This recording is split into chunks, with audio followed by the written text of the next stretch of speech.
blood clot sa ulo. Inoperahan po namin siya para ma-release ang pressure sa utak. Sanhin ng blood clot na to.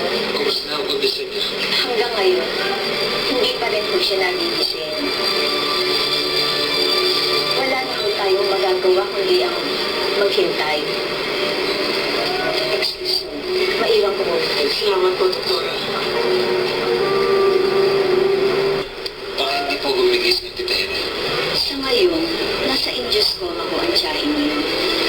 Binigyan mo namin siya ng phenobarbital. Kaya ho, nasa temporary coma siya.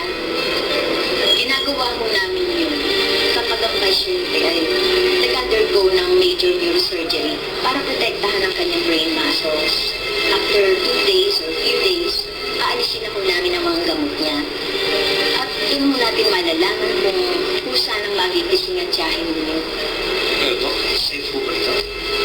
Close monitoring naman po ang mga gamot niya, kaya I'm sure hindi po siya ma-overdose. Wala akong pakialam sa security ninyo.